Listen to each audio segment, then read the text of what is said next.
ओम नमः शिवाय। हर हर महादेव। आज मैं आपको भगवान शिव जी की महापुण्य फल देने वाली 5 कहानी सुना रहा हूँ। आइए सबसे पहले सुनते हैं भगवान शिव जी की पहली कहानी, सोने के थाल की कहानी। एक नगर में भगवान शिव का एक भव्य मंदिर था, जहाँ हर वर्ष दूर दूर से भक्तजन शिव जी के दर्शन के लिए आते रहते थे। श्रावण का महीना था। दूर दूर से कावड़ियां कावड़ लेकर भगवान शिव को जलाभिषेक करने आए हुए थे। मंदिर का परिसर भक्तों की भीड़ से भरा हुआ था। तभी अचानक आकाश से बिजलियां हुई और सोने का एक थाल उतरा। उसी के साथ एक भविष्यवाणी हुई कि जो कोई भगवान शंकर का सच्चा भक्त और प्रेमी होगा, उसी को यह थाल मिलेगा। मंदिर के परिसर में उपस्थित सभी लोगों ने यह भविष्यवाणी सुनी। धीरे धीरे सभी इकट्ठे होने लगे। जो लोग मंदिर की व्यवस्था देखते थे, उन्हें तो पूरा विश्वास था कि यह थाल हमें मिलेगा, इसलिए वे सबसे आगे जाकर खड़े हो गए। सबसे पहले एक पंडित जी आए और बोले, देखिए, मैं प्रतिदिन महादेव का अभिषेक करता हूँ, अतः मैं ही भोलेनाथ का सबसे निकटवर्ती प्रेमी और भक्त हूँ, इसलिए थाल मुझे मिलना चाहिए। इतना कहकर पंडित जी ने थाल उठाया। जैसे ही पंडित जी ने थाल उठाया, थाल पीतल का हो गया। यह देखकर पंडित जी बड़े लज्जित हुए। उन्होंने थाल यथास्थान पर रखा और वहां से निकल गए। इसी प्रकार वहां उपस्थित सभी पंडितों ने खुद को आजमाया, लेकिन शायद उनमें से कोई भी सच्चा भक्त नहीं था। उन्हें भी थाल यथास्थान पर रखकर चले जाना पड़ा। इसके बाद उस नगर के राजा का आगमन हुआ। राजा साहब आगे आए और बोले, मैंने महादेव के मंदिर में बड़ी भारी दान दक्षिणा दी है, इसलिए यह थाल मुझे मिलना चाहिए। इतना कहकर राजा साहब आगे बढ़े और थाल उठाया। जैसे ही राजा ने थाल उठाया, थाल तांबे का हो गया। यह देखकर महाराज भी लज्जित हुए और थाल यथास्थान रखकर एक तरफ खड़े हो गए। इसके बाद इसी तरह एक से बढ़कर एक दानी महात्मा और भक्त पधारे और थाल उठाया, लेकिन किसी के हाथ में कुछ और किसी के हाथ में कुछ हो गया, लेकिन सोने का नहीं रहा। तब लोगों को पता चला कि हम में से कोई भी महादेव का सच्चा भक्त नहीं है। उसी समय एक किसान का आगमन हुआ। वो बेचारा महीनों बाद आज चतुर्मास की सोमवार के शुभ अवसर पर शिव जी के दर्शन करने आया था। गरीबी और गृहस्थी के बोझ तले दबा दिन रात खेतों में मेहनत मजदूरी करके अपना और अपने परिवार का गुजारा करता था। अभी रास्ते में आ ही रहा था कि कोई भिखारी मिल गया और कुछ खाने को मांगने लगा। इस किसान को दया आ गई। अपने खाने के लिए जो खाना लाया था, वो उसे उस भिखारी को दे दिया। थाल के बारे में इसने भी सुना था, लेकिन इसने उस ओर कोई ध्यान नहीं दिया। सीधा मंदिर में गया और महादेव का पूजन करके बाहर आ गया। परिक्रमा करके जाने को हुआ, तभी पीछे से एक व्यक्ति बोला, भाई, तुम भी थाल को उठाकर देख लो, हो सकता है तुम ही वह सच्चे भक्त हो जिसके लिए यह थाल आया है। किसान को लगा वह व्यक्ति उसका मजाक बना रहा है।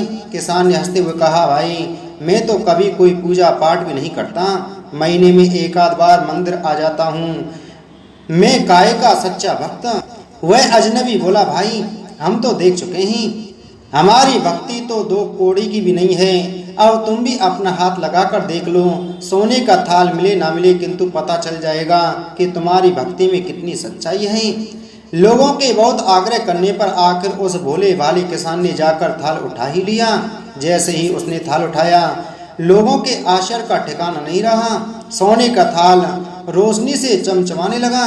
यह देखकर सब लोगों में खुशियों की लहर दौड़ गई। सभी लोग उसके जयकारे लगाने लगे और पूछने लगे कि भाई, तुम ही सच्चे भक्त हो, अब हमें भी बता दो कि कैसी भक्ति करनी है, कैसी भक्ति करते हो जिससे महादेव तुमसे इतने प्रसन्न हैं। तो किसान बोला, भाई, मैं कोई भक्ति नहीं करता, मैं तो केवल दिन भर खेतों में काम करता हूँ और थोड़ा समय निकालकर जरूरतमंद लोगों की मदद करता हूँ, इसके अलावा मैं कोई विशेष कार्य नहीं करता।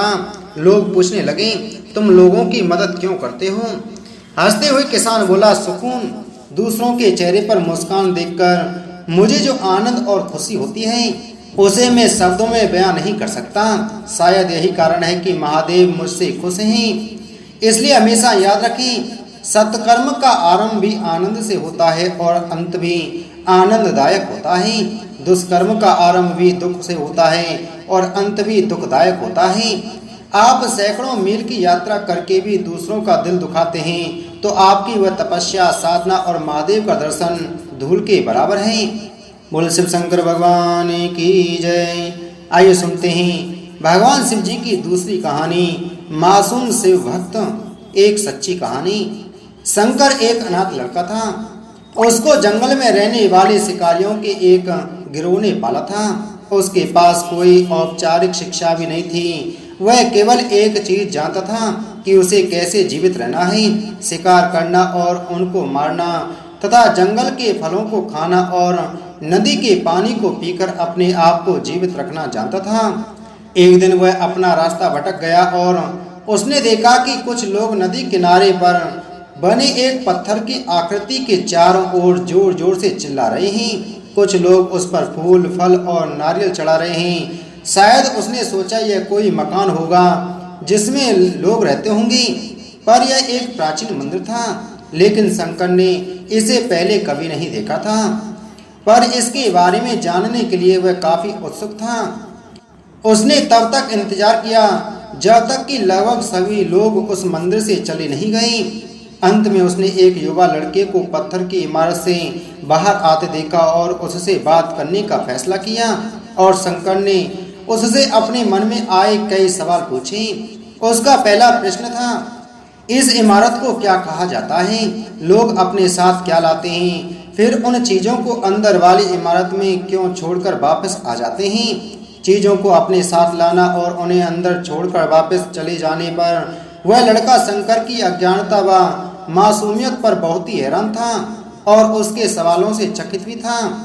पर यह वह नहीं जानता था कि वह पास के जंगल में रहता है और शिकार करके ही अपना जीवन यापन करता है। लेकिन फिर भी उसने उसके सवालों के जवाब देने की पूरी कोशिश की। उसने शंकर को बताया, यह भगवान शिव का मंदिर है। लोग यहाँ उन्हें फल और फूल चढ़ाने आते हैं। वे शिव भगवान से जो चाहते हैं वह मांगते हैं और शिव उनकी सभी की प्रार्थनाओं को सुनते हैं। यह सुनकर शंकर तुरंत मंदिर जाना चाहता था। लड़के ने उसे अंदर का रास्ता दिखाया और शिवलिंग के बारे में बताया। शंकर ने मासूमियत से लड़के से पूछा, यह शिवलिंग क्या चीज है और हमें क्या देता है? लड़के ने बताया, हम शिव से जो मांगते हैं वह हमें दे देता है। हम सब ऐसा मानते हैं। लड़के ने कहा, अब अंधेरा हो रहा है, अब मुझे घर जाना चाहिए। और वह शंकर को वहीं अकेला छोड़कर चला गया। शंकर ने झिझकते हुए मंदिर में प्रवेश किया। वह एक कोने में बैठ गया और सोचा, एक पत्थर किसी को वह चीज कैसे दे सकता है जो वे चाहते हैं। इसलिए उसने इसका परीक्षण करने का फैसला किया और उसने पत्थर की प्रतिमा से कहा, हे शिव, कृपया मुझे पर्याप्त शिकार करने दें ताकि मैं भूखा ना रहूं। मेरे पास आपको चढ़ाने के लिए कोई फल या फूल नहीं है, लेकिन यदि आप मुझे शिकार देते हैं तो मैं उसे आपके साथ साझा करूंगा। मैं वादा करता हूं कि मैं आपको धोखा नहीं दूंगा। उसने घोषणा की। अगली सुबह शंकर शिकार करने गया। उसने पूरे दिन शिकार की तलाश की, लेकिन उसे कोई शिकार नहीं मिला। वह भूख से तिलमिला रहा था। वह काफी निराश हो गया क्योंकि उसे कोई शिकार नहीं मिला था। दोपहर हो चुकी थी। अब उसे लगने लगा कि मंदिर के लड़के ने उससे झूठ बोला था। फिर भी उसने शिकार जारी रखा। जैसे ही शाम हुई, उसने 2 खरगोश को अपने बिल से आते देखा।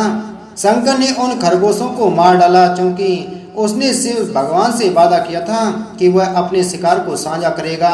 वह मरे हुए खरगोश में से एक के साथ मंदिर गया। देर हो चुकी थी और मंदिर सुनसान था। शंकर ने मंदिर में प्रवेश किया और जोर से कहा, कृपया आओ और अपना हिस्सा ले लो प्रभु, आपके लिए मैं लाया हूँ। वह वहां बैठ गया और अंधेरा होने तक प्रतीक्षा करने लगा, लेकिन भगवान प्रकट नहीं हुए। शंकर को भूख और नींद आने लगी और उसने खरगोश को मंदिर में छोड़ने का फैसला किया। अगली सुबह जब लोग मंदिर पहुंचे तो उन्हें शिवलिंग के सामने मरा हुआ खरगोश मिला। भक्त बहुत परेशान थे। यह यहाँ कौन लाया है? उसने हमारे मंदिर को अपवित्र करने की हिम्मत कैसे की? उन्होंने खरगोश को बाहर फेंक दिया। अगले दिन शंकर अपनी भूख मिटाने के लिए जंगल में शिकार करने गया। लेकिन इस बार उसकी किस्मत अच्छी नहीं थी और उसे शिकार भी नहीं मिला। उसने सोचा आज रात को मंदिर जाना चाहिए और शिव से पूछना चाहिए कि उनको खरगोश का भोजन कैसा लगा। शंकर यह पूछने के लिए मंदिर गया। जब वह मंदिर पहुंचा तो उसके आश्चर्य का ठिकाना न रहा।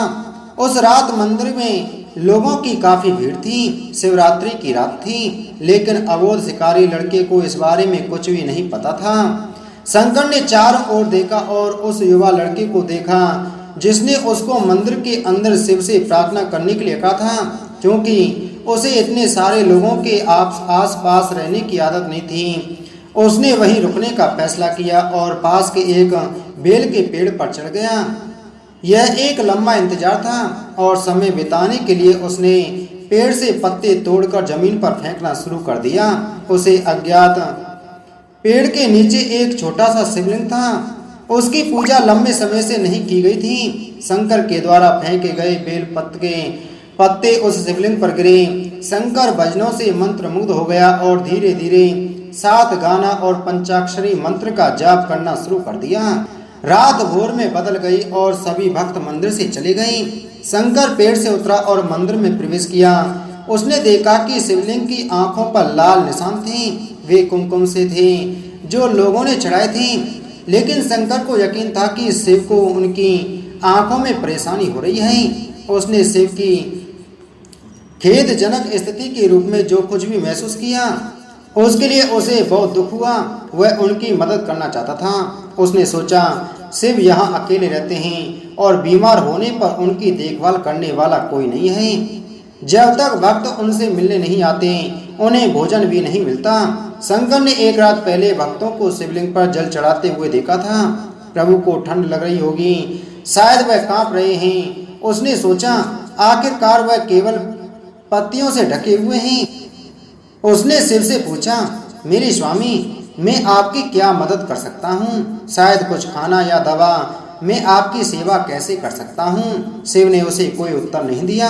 शंकर ने सोचा भगवान वास्तव में बहुत बीमार हैं, क्योंकि वह अब उत्तर देने में भी असमर्थ हैं। वह तुरंत जंगल में गया, कुछ औषधीय जड़ी बूटियों को लाया और लाल निशान पर उनका लेपन लगाया, लेकिन कुछ नहीं हुआ।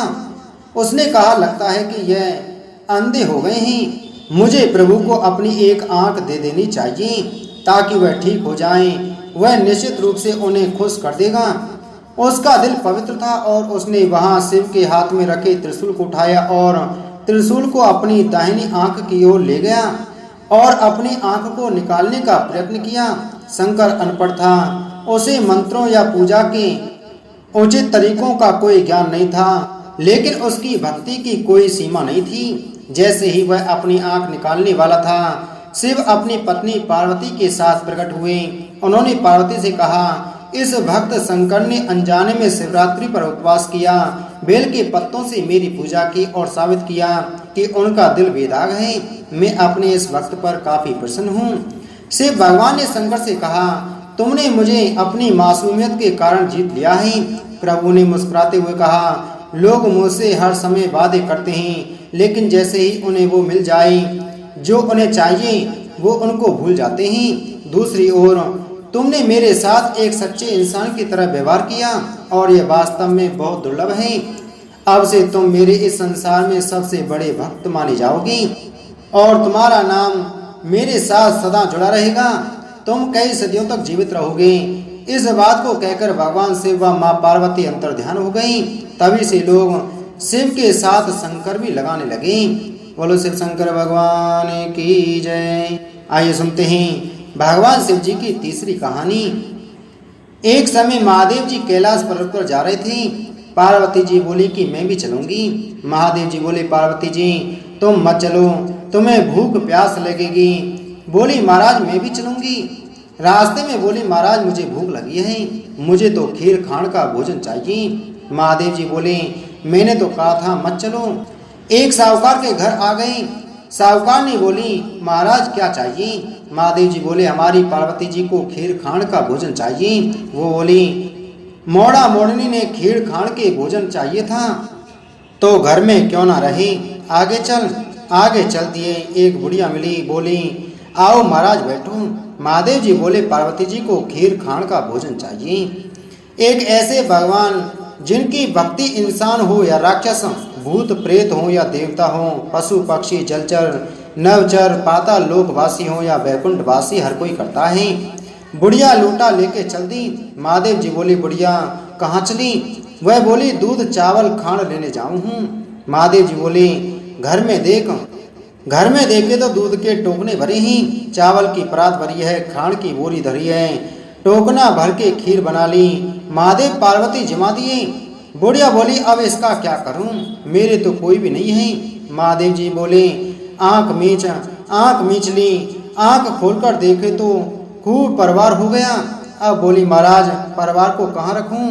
महादेव जी ने झोंपड़ी के लात मारी, महल हो गया। अब खीर कटोरी भर भर के बांटने लगी। साहूकारनी आई, बोली, तेरे खीर कहाँ से आई?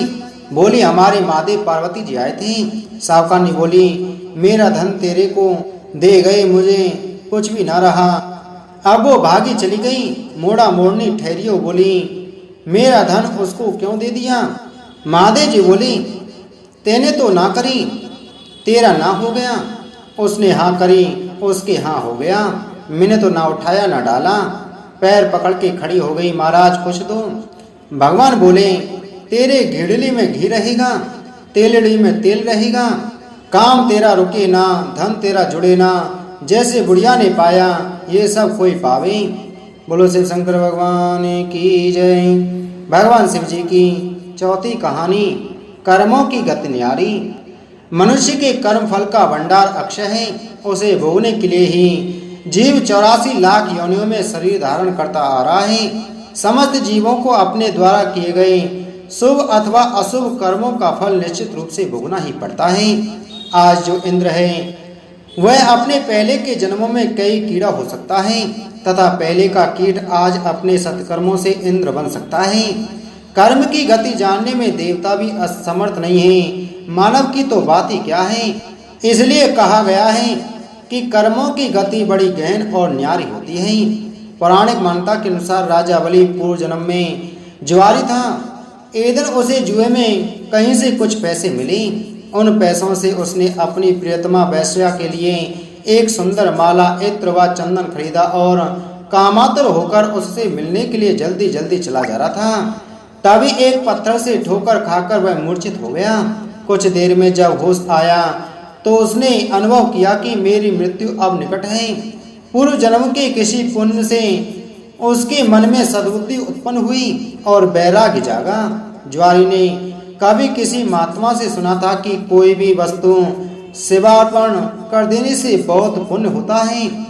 उसने सोचा, माला इत्र चंदन तो प्रियतमा तक पहुंच नहीं सकता, सेवार्पण कर देने से कुछ अच्छा होता होगा तो हो जाएगा, अन्यथा मर तो राई हूँ और माला इत्र चंदन भी जमीन पर गिरकर बेकार जा रहे हैं। यही सोचकर ज्वारी ने माला इत्र व चंदन भगवान शिव को अर्पण सेवार्पण कर दिया। ज्वारी की मृत्यु होने पर यमराज के दूत उसे पकड़ कर ले गए। यमराज ने चित्रगुप्त से कहा, इसका वही खाता कर्मों का लेखा जोखा देखो। चित्रगुप्त ने कहा, यह तो जन्म जन्मांतर का पापी है। बस अभी अभी थोड़ी देर पहले जुए में जीते पैसों से इसने वैश्या के लिए माला इत्र व चंदन खरीदा था। जब ठोकर खाकर गिरा तो इसने मृत्यु निकट देखी और सोचा कि माला आदि चीजें बेकार जा रही हैं, तो उसे शिवार्पण कर दिया। यह कोई भगवान को माला अर्पण करने वाला तो था नहीं, ना ही इसने भगवान के लिए माला खरीदी थी। वह ही इसका पुण्य है। यमराज ने कहा, यह तो इसका पुण्य ही माना जाएगा। यमराज ने ज्वारी से पूछा, पहले तुम पुण्य का फल भोगोगे या पाप का? ज्वारी ने कहा, मैं तो जन्म जन्मांतर का पापी हूँ, पाप का फल भोगने में पता नहीं कितना समय लगे, इसलिए मैं पहले पुण्य का फल भोगना चाहूँगा। भगवान शंकर की कृपा से ज्वारी इंद्र बन गया। यमराज ने कहा, सेवा अर्पण से पुण्य से तुम 3 घड़ी के लिए इंद्रलोक के मालिक बन गए हो। भगवान शिव की बिना भक्ति की आराधना से जमीन में गिरी हुई गंध पुष्प से एक महापातकी को कितना बड़ा फल मिला। जो लोग श्रद्धा और भक्ति के साथ भगवान शिव को गंध पुष्प व जल अर्पण करते हैं, उनकी आराधना करते हैं, उन्हें तो सायुज्य मुक्ति ही मिलती है। उसी समय देव गुरु बृहस्पति आए और ज्वारी को ऐरावत हाथी की पीठ पर बिठाकर इंद्रलोक ले गए। ज्वारी जब इंद्रासन पर बैठा, अप्सराएं नृत्य करने लगी, गंधर्व गान करने लगे।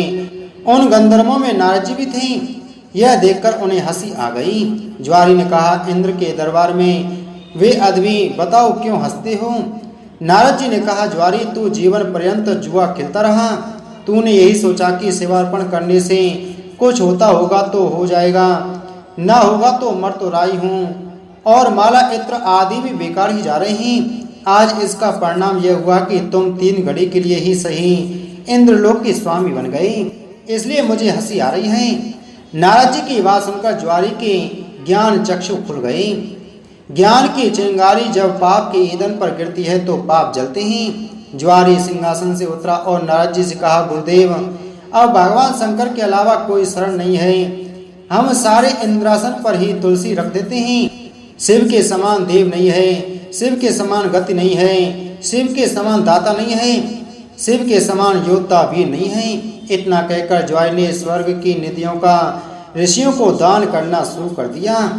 उसने ऐरावत हाथी अगस्त ऋषि को, उच्च श्रवा नाम का घोड़ा विश्वामित्र को, कामधेनु गाय महर्षि वशिष्ठ को, चिंतामणि रत्न गालव जी को और कल्प वृक्ष कौटन्य मुनि को दे दिए।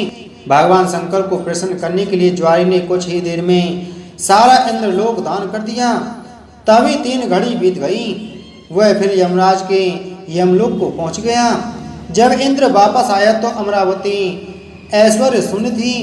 इंद्र स्वर्ग के सारे ऐश्वर्य, ऐरावत हाथी, कामधेनु, पारिजात पुष्प आदि को ना देखकर क्रोधित हो गए और पूछने लगे, ये सब कहाँ चले गए?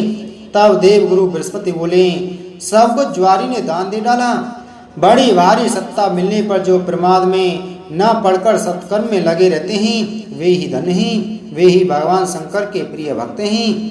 इंद्र स्वर्ग की निधियों को वापस लाने के अपने कार्य को सिद्ध करने के लिए देवगुरु बृहस्पति को लेकर यमराज के पास संयमनी पुरी पहुंचे और ज्वारी की शिकायत करने लगे।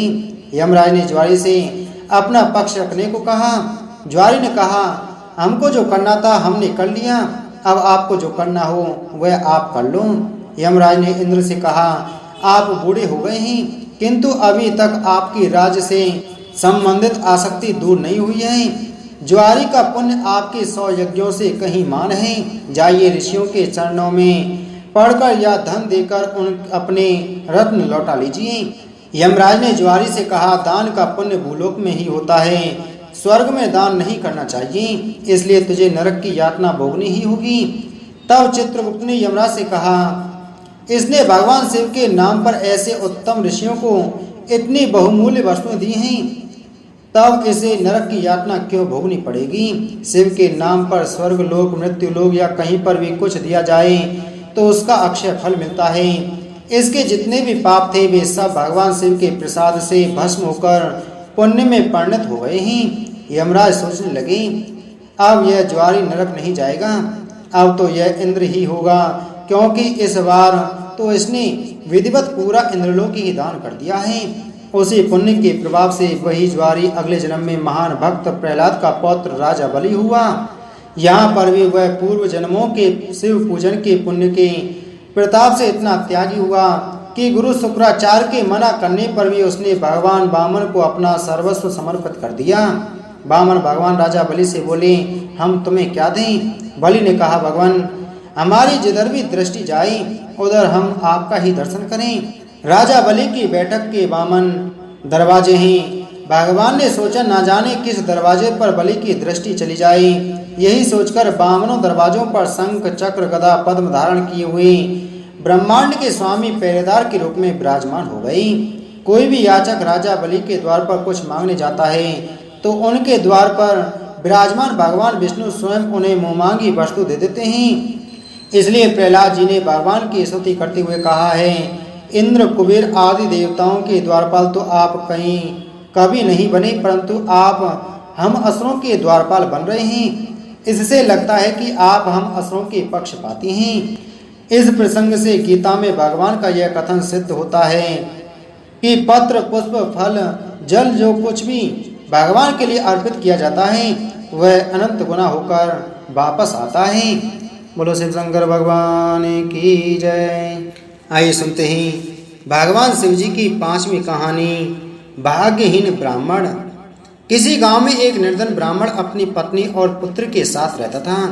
ब्राह्मण को गांव में जो भिक्षा मिलती उसी से वह अपने परिवार का भरण पोषण करता था। एक दिन ब्राह्मणी अपनी पति से बोली, मुझे अपनी कोई चिंता नहीं है स्वामी, मैं आपके साथ भूखी प्यासी रहकर भी अपना जीवन व्यतीत कर सकती हूँ, लेकिन मुझे अपने बेटे की भूख प्यास नहीं देखी जाती। ब्राह्मण बोला, मैं तुम्हारी भावनाओं को समझता हूँ प्रिय, लेकिन भाग्य के लेख को विधाता भी नहीं बदल सकता। हमारे भाग में निर्धन रहना ही लिखा है। ब्राह्मणी बोली, भाग्य के भरोसे बैठे रहना मूर्खता के सिवा कुछ नहीं है। अगर इंसान कोशिश करे तो वह कर्म करके अपने भाग्य को बदल सकता है। आप कहीं परदेश में जाएं, मुझे विश्वास है कि आप वहां अच्छी आय करेंगे और हमारा भाग्य बदल जाएगा। ब्राह्मण बोला, तुम्हारी बात तर्क संगत है प्रिय, मगर मुझे भिक्षा मांगने और पंडिताई के सिवा कोई काम नहीं आता। ब्राह्मणी बोली, हमारे गांव में आपकी पंडिताई की कोई कद्र नहीं है। किसी दूसरे गांव या नगर में आपकी पंडिताई चल निकले तो हमारे बुरे दिन भी फिर जाएंगे। अपनी पत्नी की सलाह मानकर ब्राह्मण दूसरे नगर में पहुंच गया। उसका दुर्भाग्य उस पर घात लगाए बैठा था। नगर में उसे कोई टके शेर पूछने वाला भी नहीं मिला। हालातों के देखते हुए वह सोचने लगा कि इस नगर से उसका गांव ही अच्छा है। नगरवासी तो पूरे नास्तिक हैं, उसे भिक्षा तक भी देने को तैयार नहीं है। यह सोचकर वह थक हार कर अपने गांव लौट आया और पहले की भांति पंडिताई करके और भिक्षा मांगकर अपना गुजारा करने लगा। एक दिन वह भिक्षा मांगकर लौट रहा था, तभी उधर से भगवान शिव माता पार्वती के साथ गुजरे। उस निर्धन ब्राह्मण की हालत देखकर माता पार्वती ने ब्राह्मण की तरफ संकेत करते हुए भगवान शिव से कहा, आप इस ब्राह्मण को देख रहे हैं स्वामी? शिव बोले, हाँ, वह बहुत निर्धन है और दुखी भी है। पार्वती बोली, आप उसके दुख का निवारण करें नाथ। एक तो ब्राह्मण, दूसरे दरिद्र, मुझसे उसका दुख देखा नहीं जाता। शिव बोले, यह मृत्यु लोक है प्रिय, यहाँ हर प्राणी किसी न किसी दुख से त्रस्त है। सब अपने अपने कर्मों का फल भोग रहे हैं, तुम किस किस का दुख दूर कराओगी? पार्वती बोली, आपको उस निर्धन ब्राह्मण को धनवान बनाना होगा स्वामी। शिव बोले, वह भाग्यहीन है पार्वती, उसके भाग में फटे पुराने कपड़े और रूखा सूखा भोजन ही लिखा है।